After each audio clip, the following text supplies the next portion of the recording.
Basically IPL वाला हाल हो गया। सबसे महंगे इंटरनेशनल प्लेयर्स टॉप ऑर्डर में आए, सब ने लाइन लगा के हक दिया। फिर कोई गांव से रणजी प्लेयर आया, सारा गू साफ करके चला गया है ना?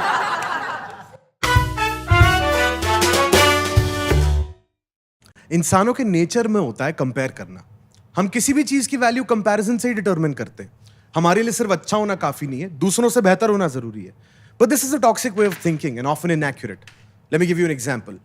हम सबके माँ बाप ने हमें उनके दोस्तों के बच्चों के साथ कंपेयर किया है। देख शर्मा जी के बेटे के कितने मार्क्स आए, उसकी कहाँ जॉब लगी, एटसेट्रा एटसेट्रा। हम तो माँ बाप को नहीं बोलते ना, देखो शर्मा जी की क्या इनकम हुई, वो फैमिली को यूरोप लेके गए। बच्चों पे बचपन से ऐसा प्रेशर डालते हैं, फिर बच्चा बड़ा होकर प्रोफेशनल गांजा स्मोकर बनता है। उसके हॉबीज होते हैं खाना और सोना, और नहाने धोने को वो जीवन भर के लिए त्याग कर देता है। फिर माँ बाप बोलते हैं बच्चा गधा निकला। इट मेक्स नो सेंस, आप ही ने गधा बनाया है उसे। इंडियन पेरेंट्स सेइंग कि पता नहीं मेरा बच्चा गधा क्यों है इज लाइक विराट सेइंग पता नहीं लोग गालियां क्यों देते हैं। एक तो हम लोग कंपैरिजन के बेसिस पे डिसीजंस लेते हैं, ऊपर से कई बार कंपैरिजन दो एकदम ही अलग चीजों में होता है। आप अपने दोस्त के मैच जीनियस बच्चे को अपने क्रिकेट प्लेयर बच्चे से तो कंपेयर नहीं कर सकते ना। ठीक है, आपके वाले को ट्रिगोनोमेट्री नहीं आती, पर उसका वाला भी तो स्ट्रेट ड्राइव नहीं मार पा रहा।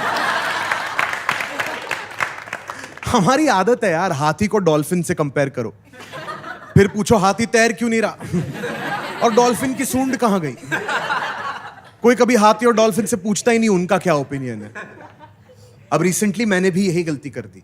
मैंने पिछले साल म्यूचुअल फंड्स में इन्वेस्ट करना था, तो ऑब्वियसली हर गधे की तरह सबसे पहले चेक किया रिटर्न्स किधर ज्यादा है। We all want the best for ourselves, है ना। मुझे एक इक्विटी फंड मिला, उसका लास्ट ईयर का परफॉर्मेंस बहुत सही था, बेस्ट 20%। तो मैंने उसके बहुत सारे यूनिट्स खरीद लिए। सोचा जल्दी अंकल स्क्रूज की तरह पैसों के बिस्तर पे सोऊंगा, पर उसने काफी डिसअपॉइंट कर दिया। अगले साल मार्केट गिरा। पर मेरे दोस्त जसप्रीत के बार बार टोकने पर एक डेट फंड भी लिया। ठीक है, बेस्ट रिटर्न्स नहीं थे, पर कम से कम 7% तो उसने भी दिए पिछले साल, तो खरीद लिया वो भी थोड़ा सा। अब वो डेट फंड इतना चल गया कि उसने मेरे इक्विटी वाले लॉसेस को भी बैलेंस कर दिया। बेसिकली आईपीएल वाला हाल हो गया। सबसे महंगे इंटरनेशनल प्लेयर्स टॉप ऑर्डर में आए, सब ने लाइन लगा के हक दिया। फिर कोई गांव से रणजी प्लेयर आया, सारा गू साफ करके चला गया है ना? अब सोचो, अगर मैंने सिर्फ बेस्ट फंड, सिर्फ हायर रिटर्न सोच के ही कोई फंड लिया होता, तो शायद गरीबी आ जाती, वापस माँ बाप के घर पे शिफ्ट होना पड़ता।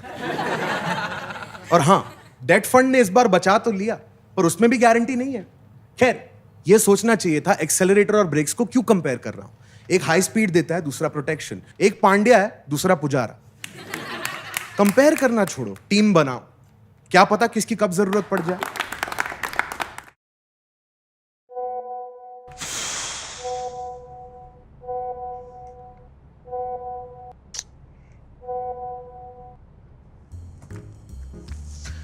देखो, ये बेस्ट वेस्ट जो है ना, ये सब बकवास है। There is no such thing as the best, there is only what works for you. Compete करना छोड़ो, अपना दिमाग लगाओ ना। अब ये लोग समझने नहीं वाले, आप तो समझदार बनो। जरूरी नहीं है कि इक्विटी फंड हमेशा रिस्की और डेट फंड हमेशा सेफ हो। आप किसी प्रोफेशनल फाइनेंशियल कंसल्टेंट के पास जाके उनसे पता करिए कि आपके लिए कौन सा फंड सही है। Don't be irrational, break the bias. Mutual fund investments are subject to market risks. Read all scheme related documents carefully.